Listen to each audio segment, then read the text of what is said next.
Diceritakan di dalam hutan di bumi Nusantara, seorang bangsawan bernama Raden Wijaya beserta dengan para prajuritnya sedang mencari lahan untuk mendirikan sebuah kerajaan. Namun, di tengah perjalanannya, Raden Wijaya hendak beristirahat sejenak. Pati-patiku, matahari sangat terik. Marilah kita duduk di bawah pohon ini sebentar. Baik Yang Mulia, mari kita duduk bersama. Siap. Semua prajurit pun beristirahat. Sembari beristirahat, beberapa prajurit membabat hutan untuk tempat Raden Wijaya beristirahat, dan ada juga yang mencarikan makanan berupa buah-buahan hutan untuk Raden Wijaya dan yang lainnya. Maaf Patung, ini cukup buah untuk Raja. Apa ini?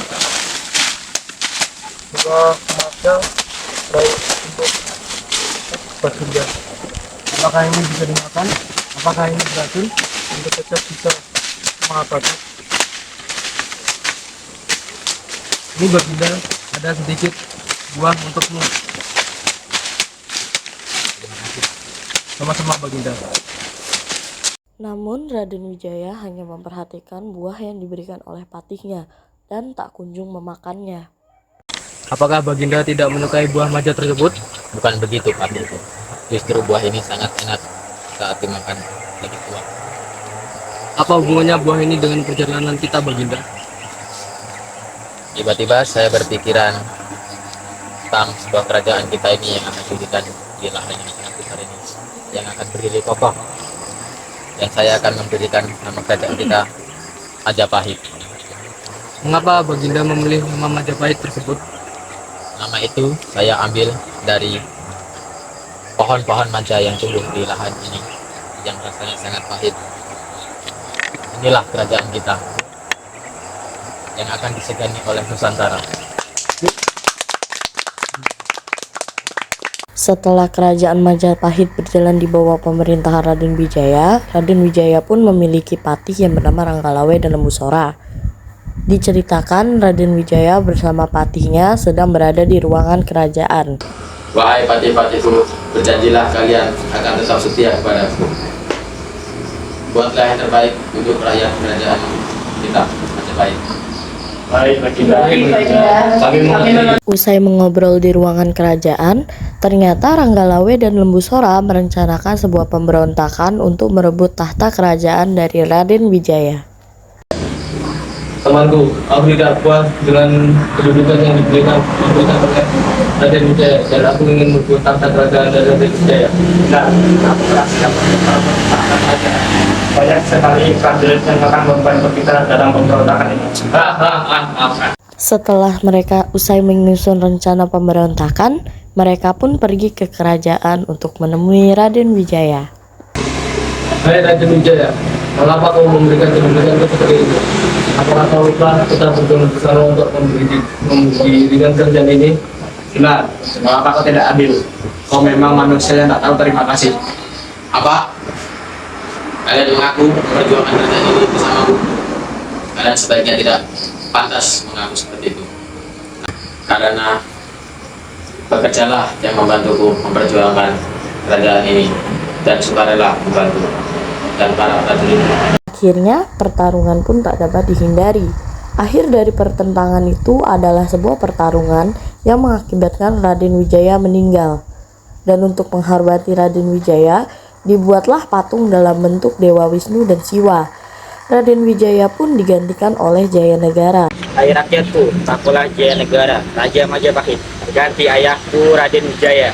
Saat masa awal pemerintahan Jayanegara, ia mulai dihasut oleh Mahapatihnya yang licik. Baginda, Ada apa? Kenapa kau dekat mereka? sepertinya keadaan di Jogja ini sudah sangat berat, Baginda. Ada kejadian apa? Banyak pejabat di luar sana yang ingin mengkhianatimu, Baginda, dan mereka harus dihukum mati. Apa? Cepat bereskan mereka semua. Baik, Baginda. Seiring dengan berjalannya waktu, Mahapatih terus menghasut Jayanegara.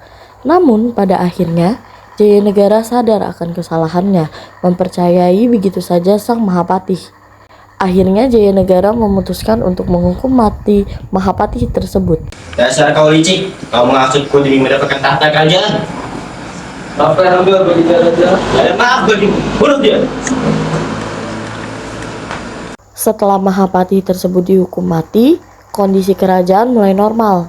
Namun, tak disangka, Jayanegara bermain intrik dengan istri seorang tabib yang bernama Tabib Tanca. Tanpa sepengetahuan Jayanegara, Tabib Tanca ternyata telah mengetahui hal tersebut. Hingga pada akhirnya, pada malam saat semua telah terlelap, Tabib Tanca memasuki kamar Jayanegara.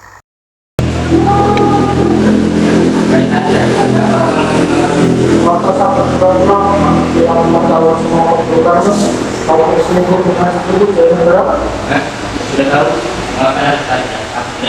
aku bilang begini. Tidak mau mati. Setelah peristiwa pembunuhan itu terjadi, Jayanegara digantikan oleh sepupunya, yaitu Tribuana Tunggadewi Jayawardhani. Di dalam masa pemerintahannya banyak terjadi pemberontakan. Salah satunya adalah pemberontakan di Sadeng dan Kuti pada tahun 1331. Pemberontakan ini berhasil ditumpas oleh Gajah Mada. Dan Tribuana Tunggadewi pun mengangkat Gajah Mada menjadi patih Mangkubumi. Gajah Mada, kau telah berhasil membantuku untuk pemberontakan Sadeng dan Kuti. Aku sangat berterima kasih kepadamu, dan berkat pengabdianmu terhadap kerajaan, akan kuangkat kau sebagai patih Mangkubumi. Begitu, semoga engkau memberiku gelar Patih Mangkubumi. Tentu saja, ini sebagai buah dari pengabdianmu terhadap kerajaan. Terima kasih Yang Mulia. Karena Yang Mulia telah menganugerahiku gelar terhormat tersebut, maka aku berjanji di hadapan para pembesar kerajaan, aku tidak akan di Palapa sebelum dapat menundukkan seluruh Nusantara. Setelah Gajah Mada mengucapkan janjinya, langkah pertama yang dilakukannya adalah dengan menundukkan Bali pada tahun 1343 dan dilanjutkan dengan menaklukkan seluruh wilayah Nusantara pada masa pemerintahan Hayam Wuruk. Pada masa pemerintahan Hayam Wuruk terjadi peristiwa Bubat. Peristiwa ini terjadi di ibu kota Majapahit, tepatnya di sebuah lapangan luas. Awalnya ini adalah sebuah tipu muslihat Gajah Mada untuk menundukkan kerajaan Sunda Panjajaran. Gajah Mada telah berhasil mendatangkan Raja Sunda Sri Badungga Maharaja dan putrinya Dyah Pitaloka. Pada awalnya, Gajah Mada ingin meminang putri dari Sri Badungga Maharaja. Namun, karena mendapatkan penolakan, hal itu membuat Gajah Mada murka, sehingga memicu terjadinya peperangan. Hei Sri Badungga, Raja Hayam Wuruk ingin meminang putri, tetapi kau harus mengakui kedaulatan Majapahit. Apakah kau setuju? Tidak, aku tidak setuju. Aku tidak ingin anakku kau jadikan permainan politikmu.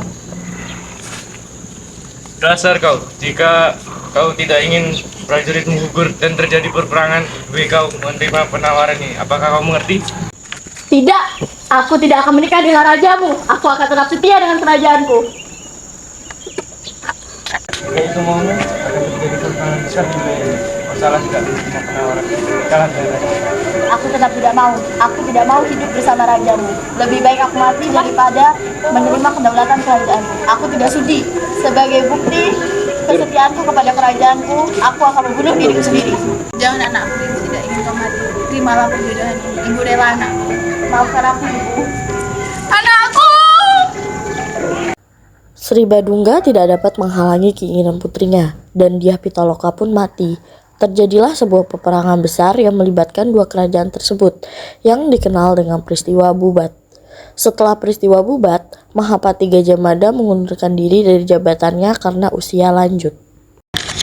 Patihku, terima kasih selama ini kau telah mengabdi pada kerajaan. Jasamu akan dicatat oleh sejarah, walaupun ini kau sudah tak menjadi patihku lagi. Saya akan tetap dan selalu berjuang demi kerajaan Majapahit, Baginda. Karena kematian Gajah Mada dan ibunya Tribuana Tunggadewi, Hayam Wuruk kehilangan penasehatnya dan menyebabkan kerajaan menjadi gunjang-gunjing. Persaingan dan intrik politik di antara keluarga kerajaan pun terjadi setelah Hayam Wuruk meninggal pada tahun 1389. Adikku, kaulah yang pantas untuk menjadi ratu, bukan suamimu. Dia tak pantas untuk menjadi raja. Kak, bukan maksudku untuk tidak menjadi ratu. Namun aku tidak siap menjadi ratu dari kerajaan ini, Kak. Apa? Kau tak siap? Kau siap menjadi ratu jika kau mau, karena itu memang hakmu, bukan suamimu. Istriku, jika memang kau tak sanggup untuk menjadi ratu, biar kau ratu saja yang mengganti aku sebagai raja. Apa? Kau bangga sekali mengatakannya. Jika kau menjadi raja, aku yakin kerajaan ini akan runtuh. Kemarahan Bre Wirabumi semakin tak terbendung lagi setelah Wardana menyerahkan kekuasaannya pada Suhita anaknya. Dan akhirnya terjadilah peperangan di antara mereka yang disebut Perang Paragek, yang mengakibatkan terbunuhnya Wirabumi dan secara tidak langsung menyebabkan semakin melemahnya kerajaan Majapahit, serta timbullah benih balas dendam di kalangan keluarga kerajaan. Dengan melemahnya kerajaan Majapahit, terjadilah penyerangan oleh pasukan kerajaan Islam Demak, pemimpin Raden Patah yang menyebabkan keruntuhan Majapahit. Runtuhkan Majapahit.